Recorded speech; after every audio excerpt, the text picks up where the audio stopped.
नमस्कार दोस्तों। मैं हूं रोशन और आप देख रहे हैं जीके अफेयर्स यूट्यूब चैनल। दोस्तों, सबसे पहले आप लोगों को होली की हार्दिक शुभकामनाएं। आप लोगों के जीवन में भी इसी तरह से रंग भरता रहे और आप लोग तरक्की की राह पर जो है चलता रहें। तो दोस्तों, आज पेपर हम डिस्कस करेंगे ईपीएफओ का जो पेपर हुआ था 2012 का। देखिए 2017, 2015, 2021 का पेपर मैंने डिस्कस कर लिया है, तो पार्ट फर्स्ट डिस्कस करेंगे और भी पार्ट इसके आएंगे। बस आपको ध्यान से देखना है और अपना नोट्स भी साथ में बनाते चलना है। और आपको पीडीएफ चाहिए तो हमारे टेलीग्राम चैनल ज्वाइन कर लीजिए, लिंक डिस्क्रिप्शन में है। और आपके पास भी कोई भी क्वेश्चन पेपर होता है तो gkafairs25@gmail.com पे भेज सकते हैं।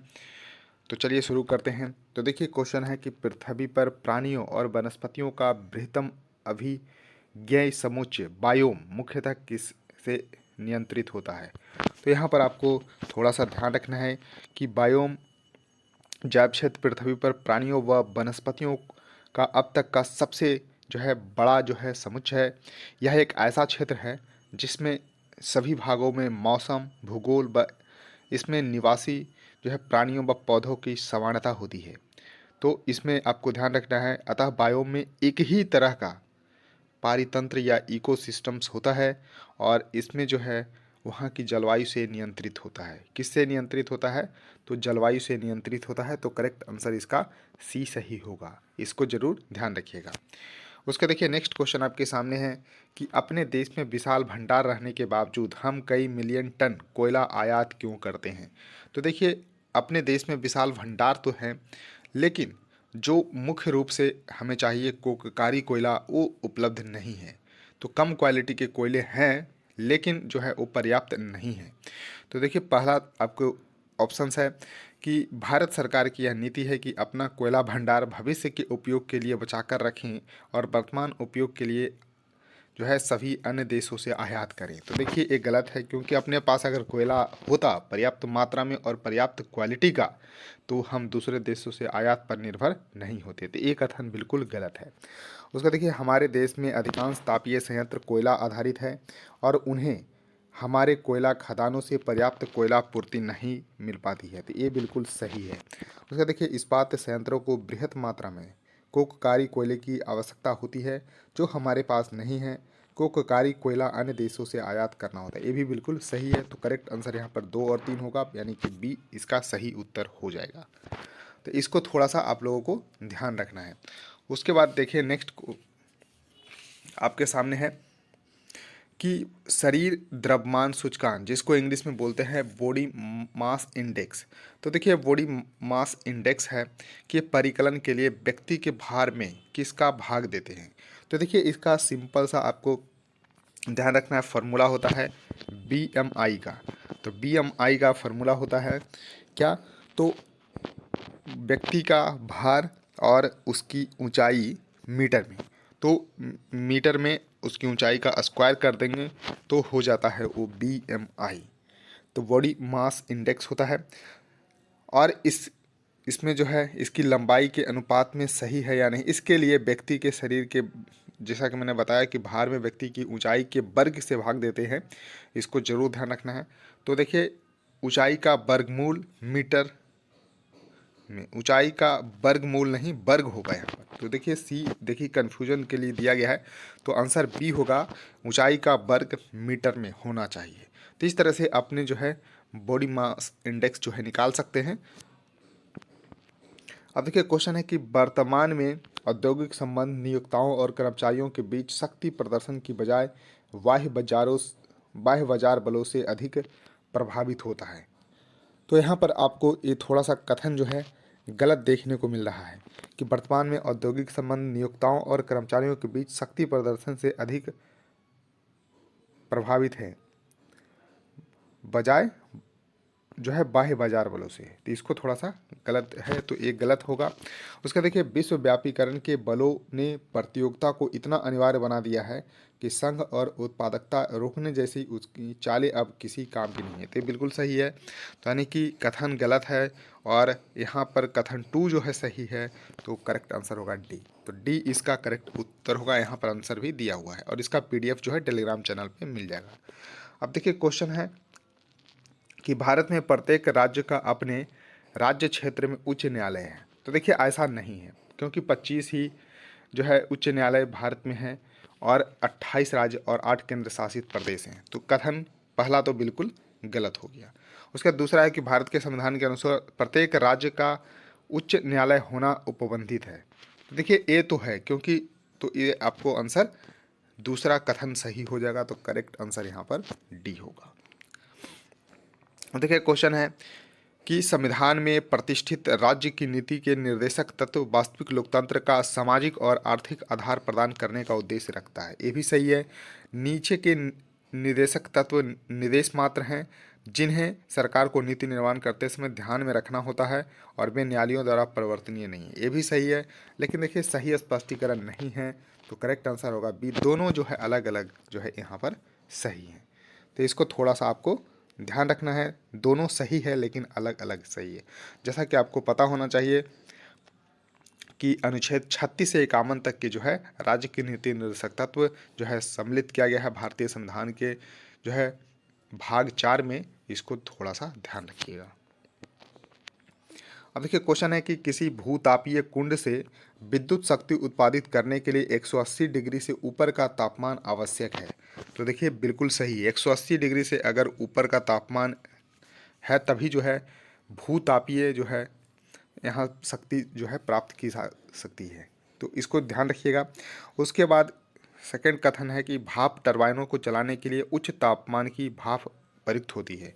तो देखिए जब टरबाइन चलती है तो जो है उच्च ताप की भाप जो है आवश्यकता होती है। तो दूसरा स्टेटमेंट भी सही है और सही एक्सप्लेनेशन है। तो करेक्ट आंसर होगा यहाँ पर ए। क्वेश्चन है कि निम्नलिखित उद्योग समुच्चयों में कौन से एक के उद्योग भारत में सर्वप्रथम आधुनिक उद्योगों में थे। तो देखिए यहाँ पर आपको कपास, जूट और कोयला खदान इसका सही उत्तर होगा। तो ध्यान रखिएगा, कपास, जूट और कोयला खदान उद्योग भारत में सर्वप्रथम आधुनिक उद्योगों में था। तो करेक्ट आंसर यहाँ पर सी सही होगा।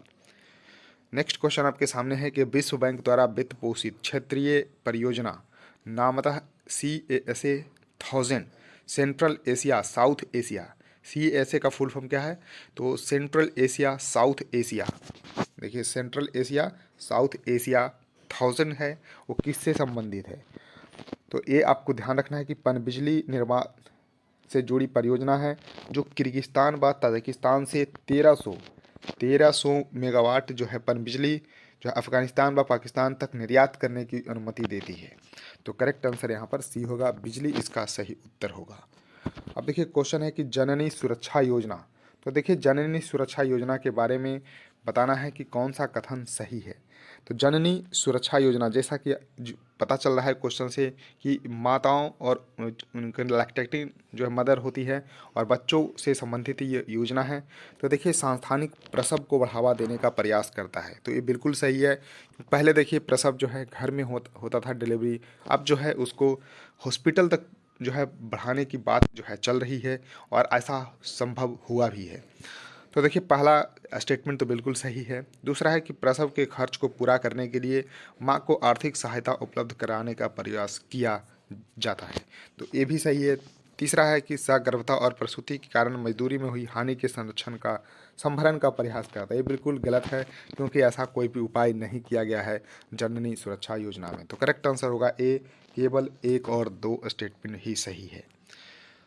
क्वेश्चन है कि विभिन्न देशों द्वारा हस्ताक्षरित करार क्योटो प्रोटोकॉल। तो देखिए क्योटो प्रोटोकॉल आपको ध्यान रखना है। तो क्योटो एक जापान का शहर है, वहीं पर जो है एक अंतर्राष्ट्रीय संधि जो है साइन किया गया था। तो इसको ध्यान रखना है। और देखिए इसमें जो है आपको ज़रूर ध्यान रखना है तो ये किससे संबंधित है। तो देखिए स्वच्छ पर्यावरण और जलवायु परिवर्तन से संबंधित है। तो क्योटो प्रोटोकॉल जैसा कि बताया कि जापान में है, ये लागू हुआ 16 फरवरी 2005 से। 16 फरवरी 2005 से लागू हुआ और ग्लोबल वार्मिंग द्वारा हो रहे जलवायु परिवर्तन को रोकने व स्वच्छ पर्यावरण के लिए बनाया गया यह एक कानूनी रूप से बाध्यकारी समझौता है जिसका लक्ष्य इसमें शामिल 37 देशों द्वारा ग्रीन हाउस गैस उत्सर्जन को 2008 से 2012 तक 5.2% की कटौती करने का और 1990 के दशक तक लाने का था। तो करेक्ट आंसर होगा सी, स्वच्छ पर्यावरण और जलवायु परिवर्तन से संबंधित है क्योटो प्रोटोकॉल। अब देखिए क्वेश्चन है कि किसी भौगोलिक क्षेत्र की जैव विविधता के लिए निम्नलिखित में से किससे खतरा हो सकता है। तो देखिए खतरा तो भूमंडलीय तापन से हो सकता है, आवासों का विसंडन से हो सकता है, बाह्य जातियों का हमला से हो सकता है। तो यहाँ पर शाकाहार को बढ़ावा देने से नहीं हो सकता है। तो करेक्ट आंसर यहाँ पर ए सही होगा। 1, 2 एंड 3 आर करेक्ट। अब देखिए क्वेश्चन है कि कुछ वर्षों पूर्व हमारे देहातों में गिद्धों का पाया जाना बहुत आम था। जी हाँ, पहले गिद्ध बहुत हुआ करते थे, जो आजकल कभी कभार जो है दिखाई देते हैं। तो इसका मुख्य कारण क्या है? तो देखिए जब पशुपालक जो है अपने पशुओं को यानी कि बीमार मवेशियों को जो है उपचार हेतु एक औषधि जो है दिया करते थे। तो इसको जरूर ध्यान रखना है। तो देखिए भारत में गिद्धों को 9 प्रजातियां जो है पाई जाती थी। इसमें अधिकांश या तो संकटग्रस्त हो गए हैं या तो विलुप्त ही हो गए हैं। और इसका देखिए मुख्य कारण है डाइक्लोफेनेक। डाइक्लोफेनेक जो है इसको ध्यान रखना है, दवाई का नाम डाइक्लोफेनेक। ये दवाई था जो कि यहाँ पर आपको बीमार मवेशियों को दिया जाता था उपचार के दौरान। और इससे जो है दर्द निवारक ये दवाई है। यदि दवा के उपचार के 72 घंटे के भीतर पशु मर जाता था, यानी कि 72 घंटे के भीतर अगर पशु मर जाता था तो उसके शव में यह दवा उपस्थित रहती थी। जब गिद्ध इसको खाता था तो इसको ध्यान रखना है, गुर्दों की विफलता के कारण गिद्धों की भी मृत्यु होने लगी। और इस दवा की विषाक्तता का अंदाज़ा इसी बात से लगाया जा सकता है कि पाकिस्तान, नेपाल व भारत में पिछले 10 वर्षों में 8.5 करोड़, ये भी ध्यान रखना है, 8.5 करोड़ गिद्ध जो है मौत के घाट उतर चुके हैं। तो ये आपको ध्यान रखना है। करेक्ट आंसर यहाँ पर होगा बी। और दवाई का नाम याद रखिएगा डाइक्लोफेनिक। ये चर्चा में हमेशा रहता है।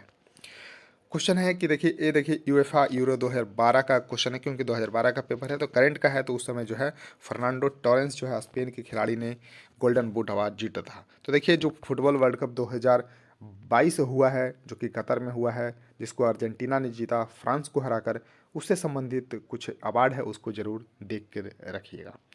अब देखिए क्वेश्चन है कि निम्नलिखित में से किस देशों के समुच्चय में केवल संघ है। तो यहाँ पर आपको ध्यान रखना है बी इसका करेक्ट आंसर होगा। मलेशिया, ऑस्ट्रेलिया, नाइजीरिया और ब्राज़ील एक संघ के समुच्चय के रूप में है।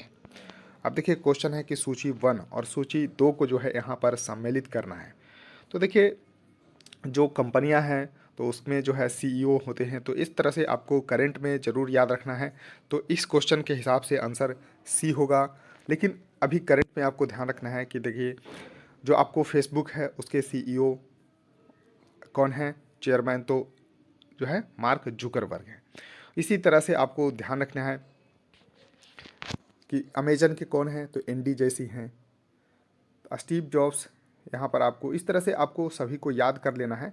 तो मैं इसको डिटेल में थोड़ा नहीं बताऊंगा, तो आप लोग ज़रूर इसको सर्च करके थोड़ा कर लीजिएगा।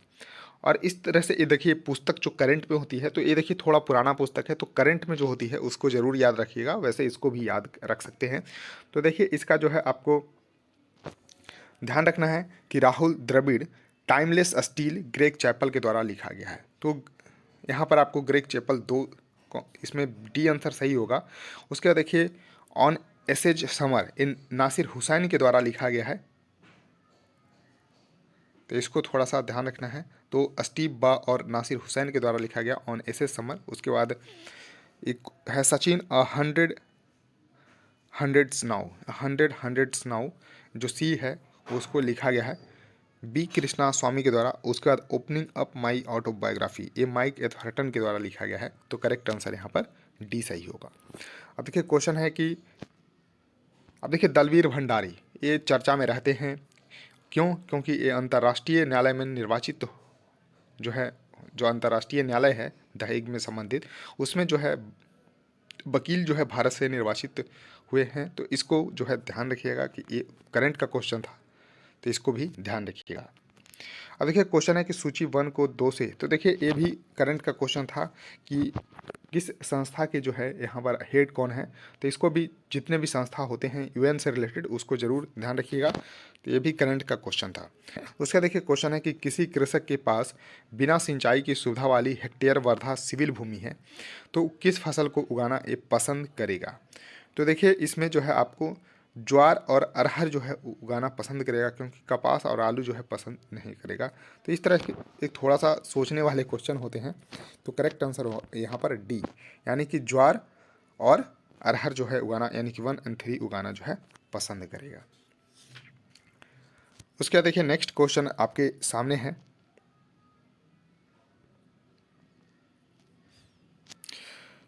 तो देखिए यहाँ पर कुछ अभयारण्य हैं। तो देखिए बक्सा जो है बाघ अभयारण्य कहाँ है, तो पश्चिम बंगाल में है। तो ए का यहाँ पर होगा 3, ए का 3 होगा। पेरियार जो है आपको केरल में देखने को मिलता है, तो करेक्ट आंसर होगा बी। और सरिस्का जो है राजस्थान में है। और वन गंधर्व जो है पशु विहार कहाँ पर है, तो ये आपको ध्यान रखना है कि गुजरात में है। तो करेक्ट आंसर यहाँ पर बी सही हो जाएगा। उसका देखिए क्वेश्चन है कि लाल मिट्टी के बारे में कौन सा कथन सही है, तो सही पूछा जा रहा है। तो देखिए यह लौह यौगिकों में समृद्ध है। तो लाल मिट्टी लौह अयस्क के कारण ही लाल देखने को मिलती है। तो करेक्ट आंसर यहाँ पर सी सही होगा। ये बेसिक सा क्वेश्चन है। उसका देखिए नेक्स्ट क्वेश्चन आपके सामने है कि गन मेटल।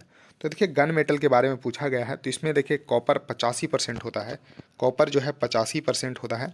5% यहाँ पर आपको टीन देखने को मिलेगा। एसन जो होता है 5% होता है। और पीबी जो है 5% होता है।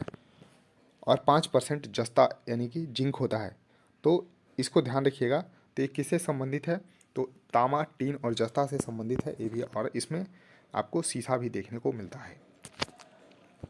देखिए क्वेश्चन है कि यदि किसी प्रारूपिक द्रव्य का वैद्युत प्रतिरोध अकस्मात गिरकर शून्य हो जाता है, तो वह द्रव्य क्या कहलाता है, तो उसको अतिचालक बोलते हैं, यानी कि सुपर कंडक्टर बोलते हैं। तो इसको ध्यान रखिएगा, अतिचालक उसको बोलते हैं। अब देखिए क्वेश्चन है कि बिजली के फ्यूज के लिए प्रयुक्त पदार्थ टीन और सीसा की मिश्र धातु होती है। तो देखिए ये ध्यान रखिएगा, एक कंपोजिशन भी पूछा जाता है कि जो बिजली के फ्यूज होते हैं किससे बना होता है, तो टीन और सीसा से बना होता है। टीन यानी कि एसएन प्लस पीबी से बना होता है, ये आपको ज़रूर ध्यान रखना है। तो देखिए किस लिए बना होता है, तो उच्च विशिष्ट प्रतिरोधकता और निम्न गलनांक होना चाहिए। तो देखिए इसमें क्या होगा कि निम्न गलनांक यानी कि जैसे ही उसका जो है वोल्टेज बढ़े तो उसका जो है तार ब्रेक हो जानी चाहिए। तो निम्न गलनांक जो है होता है और उच्च विशिष्ट प्रतिरोधकता होती है। तो करेक्ट आंसर यहाँ पर ए सही होगा।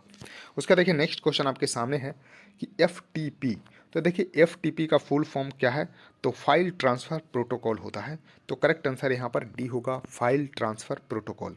उसके देखिए नेक्स्ट क्वेश्चन आपके सामने है कि रैम का फुल फॉर्म पूछा जाता है। तो रैंडम एक्सेस मेमोरी होता है। और रोम होता है रीड ओनली मेमोरी। तो रोम रीड ओनली मेमोरी और रैम रैंडम एक्सेस मेमोरी। तो इस तरह से आपको ध्यान रखना है। तो करेक्ट आंसर यहाँ पर ए होगा। तो दोस्तों इस वीडियो में इतना ही रखते हैं। तो आप लोग अच्छे से होली मनाइए और पढ़ाई भी करिए, कुछ समय निकाल कर अगर पढ़ना है तो 1-2 घंटे। और उसके बाद जो है अगले दिन से जो है पढ़ाई स्टार्ट अच्छे से करिए, तभी जो है सफलता जो है थोड़ा जल्दी मिलती है। जितना मेहनत करिएगा, क्योंकि देखिए एक कॉन्सेप्ट आपको ज़रूर ध्यान रखना है टाइम एंड वर्क का, कि जितना टाइम आप देंगे उतना कम समय लगेगा। अगर टाइम कम देंगे तो उतना जो है दिन आपको ज़्यादा लग जाएगा। तो इस जो है कॉन्सेप्ट को ध्यान रखिए। तो अपना टाइम ज़्यादा दे दीजिए और दिन कम लगाइए और सफलता पाइए। उसके बाद अच्छे से एंजॉय करते रहिए। उसके बाद हर फेस्टिवल आपका ही होगा। सो थैंक यू दोस्तों, इस वीडियो में इतना ही। धन्यवाद। वीडियो को लाइक करिए, शेयर करिए, चैनल को सब्सक्राइब करिए।